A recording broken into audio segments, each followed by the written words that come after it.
പാലക്കാട് തച്ചമ്പാറ തെക്കുംപുറത്ത് മരം മുറിക്കുന്നതിനിടെ കയർ കുരുങ്ങി തൊഴിലാളി മരിച്ചു. കരിമ്പ എടക്കുരിശി സ്വദേശി രാജുവാണ് മരിച്ചത്.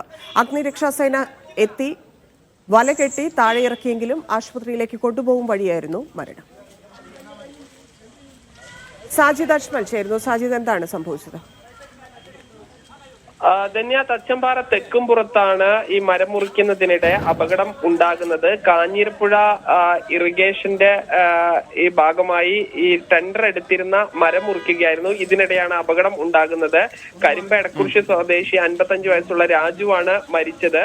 ഈ മരക്കൊമ്പ് മുറിക്കുന്നതിന്റെ ഭാഗമായി ഇദ്ദേഹം ഈ സുരക്ഷയുടെ ഭാഗമായി അരയിൽ ഒരു കയർ കൊണ്ട് കെട്ടിയിരുന്നു. ഇത് മരം മുറിക്കുമ്പോൾ ഒരു കൊമ്പ് ഇദ്ദേഹത്തിന് നേരെ വരികയും അത് ശരീരത്തിൽ കൊണ്ടു. പക്ഷെ അതിനേക്കാൾ ഗുരുതരമായി പരിക്കേറ്റത് ഈ കയറ് ശരീരത്തിൽ മുറുകിയതാണ്. ഏറെ നേരം അങ്ങനെ മരത്തിൽ പിടിച്ച് നിൽക്കേണ്ട ഒരു സാഹചര്യം വന്നു. പിന്നീട് ഫയർഫോഴ്സ് ഉദ്യോഗസ്ഥരെത്തി വലകെട്ടി താഴെ ഇറക്കി ആശുപത്രിയിൽ എത്തിച്ചെങ്കിലും ജീവൻ രക്ഷിക്കാനായില്ല.